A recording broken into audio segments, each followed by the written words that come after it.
Moodle Uploading and Editing Resources Spoken Tutorial to Loi Swagatam. A tutorial to Rami Hikim URL resource, book resource, aru Moodle resource homu edit koriboloi. A tutorial to record koriboloi bebohar kora hoise Ubuntu Linux OS 16.04 Apache MariaDB aru PHP poa hoise XAMPP 5.6.30 dara Moodle 3.3 aru Firefox web browser. Apuni nijor pasondor jikunu web browser bebohar koribo pare. Tothapi Internet Explorer obagya koribo lagibo jihetu I kisu display bihongoti ghotai. এই টিউটোৰিয়েলে ধৰে যে আপোনাৰ site এডমিনিষ্ট্ৰেটৰে এটা Moodle website setup কৰিলে আৰু আপোনাক এজন শিক্ষক হিচাপে পঞ্জীয়ন কৰিছে। এই টিউটোৰিয়েলৰ শিক্ষাৰ্থীৰ Moodleত এটা টিচাৰ লগইন থাকিব লাগিব। এডমিনিষ্ট্ৰেটৰে তেওঁলোকক অতি কমেও এটা কোৰ্সত নিয়োগ কৰিব লাগিব আৰু তেওঁলোকৰ সংগত কোৰ্সৰ বাবে কিছু কোৰ্স মেটেৰিয়েল আপলোড কৰিব লাগিব।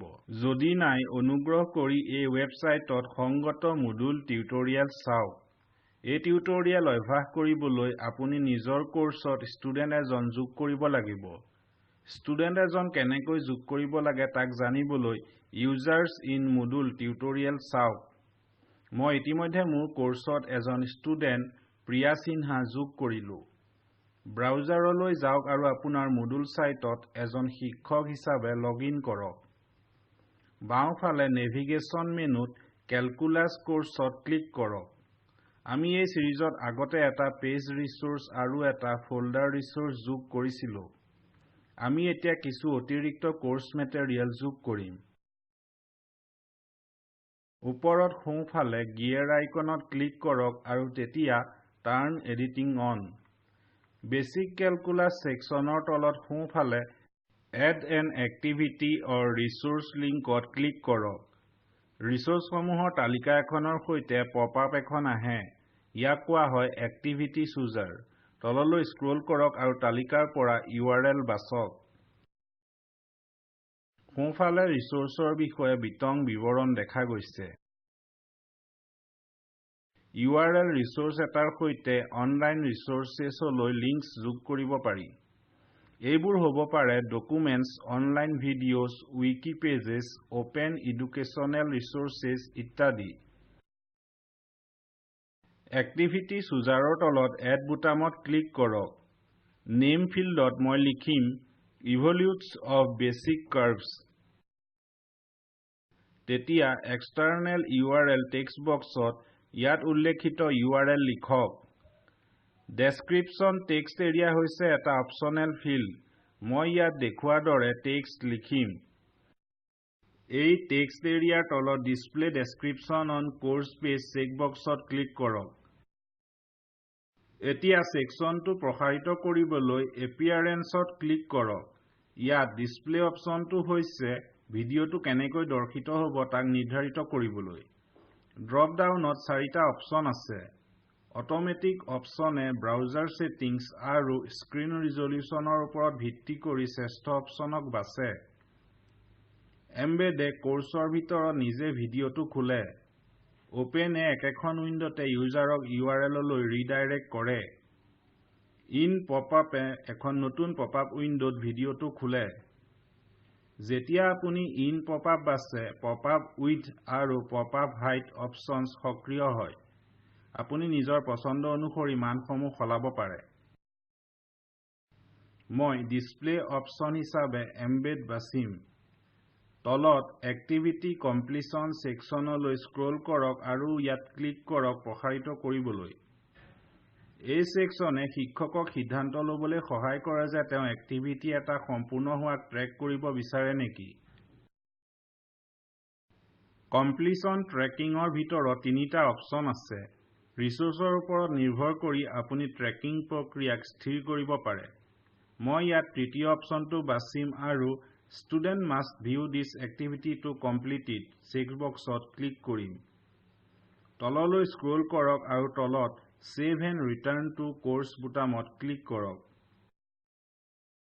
এক্টিভিটি নামৰ কাষত থকা চেকমাৰ্ক এটাই সূচিত কৰে যেতিয়া এক্টিভিটিটো সম্পূৰ্ণ হয়।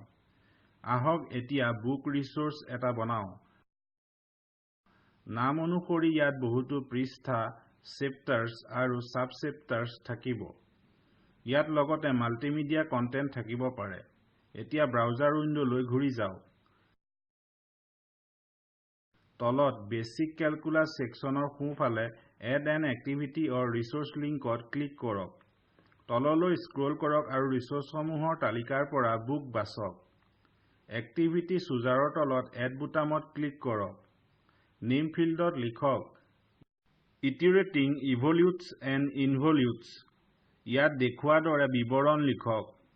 সেকশনটো প্ৰসাৰিত কৰিবলৈ এপিয়াৰেন্সত ক্লিক কৰক। প্ৰথম অপচন হৈছে চেপ্টাৰ ফৰমেটিং। ই চেপ্টাৰ্ছ আৰু সাব-চেপ্টাৰ্ছ আমি কেনেকৈ দেখিম তাক নিৰ্ধাৰণ কৰে। অপচনছ হৈছে স্ব-ব্যাখ্যামূলক। আপুনি বৰ্ণনা পঢ়িবলৈ ড্ৰপ ডাউনৰ আগত হেল্প আইকনত ক্লিক কৰিব পাৰে। মই ইয়াক নাম্বাৰছ ৰাখিম। পাছৰ অপচন হৈছে ষ্টাইল অফ নেভিগেশ্যন। ই নিৰ্ধাৰিত কৰে আমি আগৰ আৰু পাছৰ লিংকছ কেনেকৈ দেখাম। TOC হৈছে টেবুল অফ কন্টেন্টছ। যদি আমি ইমেজেছ বাছো, আগৰ আৰু পাছৰ এৰো হিচাপে দেখাব। টেক্সটে নেভিগেশ্যনত আগৰ আৰু পাছৰ চেপ্টাৰ দেখাব। আমাৰ লগতে অপচন আছে প্ৰতিটো চেপ্টাৰ নেভিগেশ্যনত এটা কাষ্টম টাইটল দিবলৈ। ই তেতিয়া টেক্সট হিচাপে দেখুওৱা চেপ্টাৰৰ নামক অভাৰৰাইড কৰিব। মই ষ্টাইল অফ নেভিগেশ্যন হিচাপে টেক্সট বাছিম। পাছত ৰেষ্ট্ৰিক্ট এক্সেছ সেকশনত ক্লিক কৰক প্ৰসাৰিত কৰিবলৈ। এই ৰিচোৰ্সলৈ কাৰ এক্সেছ থাকিব তাক নিৰ্ধাৰিত কৰিবলৈ ই আমাক সহায় কৰে। ডিফল্টভাৱে কোনো বাধা নাই। ই বুজায় এই কোৰ্সত নিয়োজিত হোৱা সকলোৱে এই কিতাপখন চাব পাৰিব।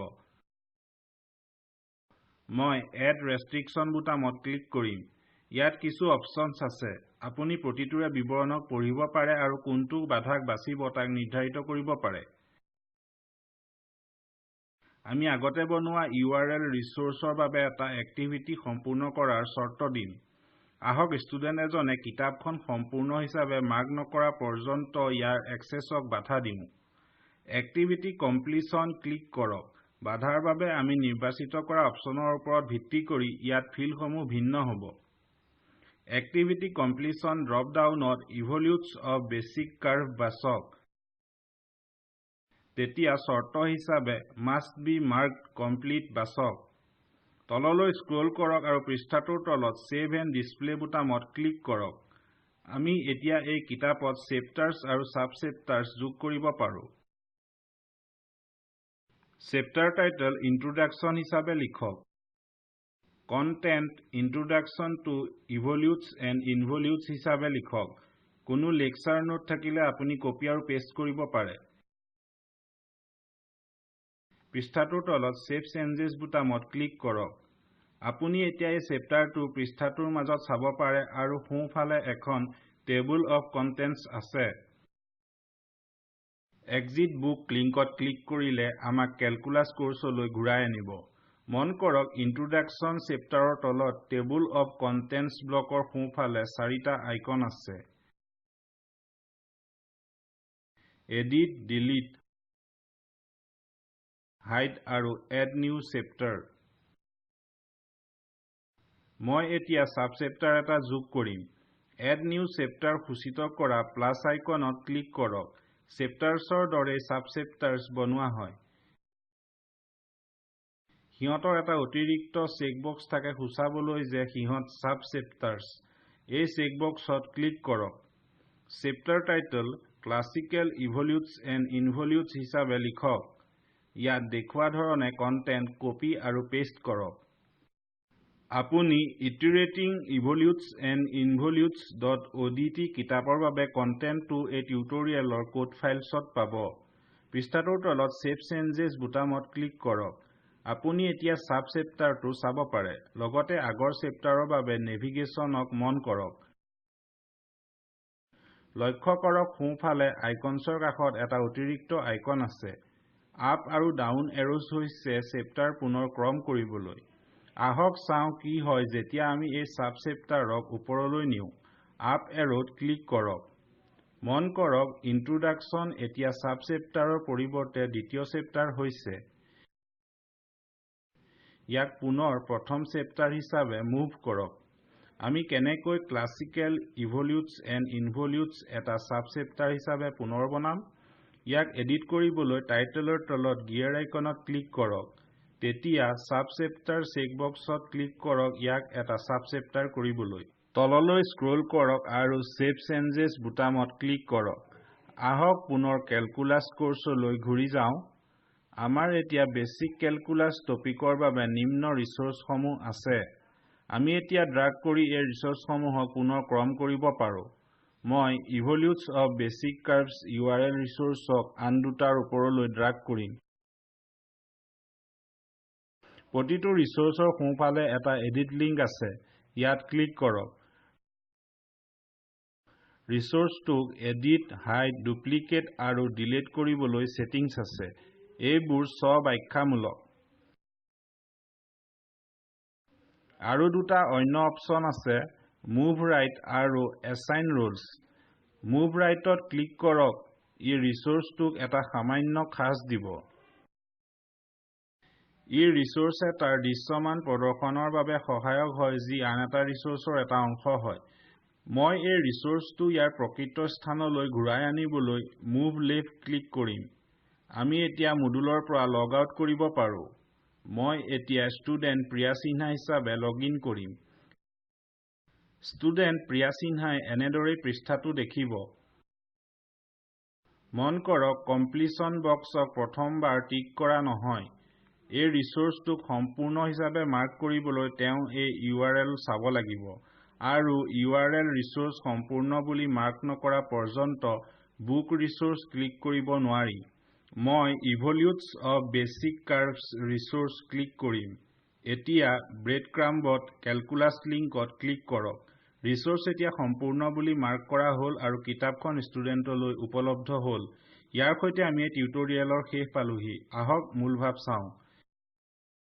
এই টিউটৰিয়েলটোত আমি শিকিলো URL ৰিচোৰ্চ, বুক ৰিচোৰ্চ আৰু মুডুলত ৰিচোৰ্চসমূহ এডিট কৰিবলৈ।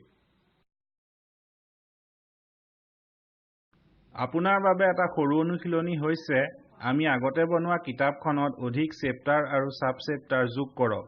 নিৰ্দেশ অনুসৰি সিহঁতক পুনৰ ক্ৰম কৰক। সবিশেষৰ বাবে এই টিউটৰিয়েলত এছাইনমেণ্ট লিংক চাওক। তলৰ লিংকৰ ভিডিঅ'টোৱে স্পোকেন টিউটৰিয়েল প্ৰকল্পৰ মূল ভাৱ দৰ্শায়। অনুগ্ৰহ কৰি ইয়াক ডাউনলোড কৰি চাওক। স্পোকেন টিউটৰিয়েল প্ৰকল্পৰ দলে কৰ্মশালা পাতে আৰু প্ৰমাণপত্ৰ দিয়ে। অধিক তথ্যৰ বাবে অনুগ্ৰহ কৰি আমালৈ লিখক। সময়ৰ লগত আপোনাৰ প্ৰশ্ন এই ফৰামত পোষ্ট কৰক। স্পোকেন টিউটৰিয়েল প্ৰকল্প NMEICT MHRD ভাৰত চৰকাৰৰ দ্বাৰা সমৰ্থিত। এই মিছনৰ বিষয়ে অধিক তথ্য এই লিংকত উপলব্ধ। এই স্ক্ৰিপ্টটো প্ৰিয়ংকাই অৱদান দিছে। মই মৌচুম হাজৰিকাই আপোনালোকৰ পৰা বিদায় লৈছো। সংযোগ কৰাৰ বাবে ধন্যবাদ।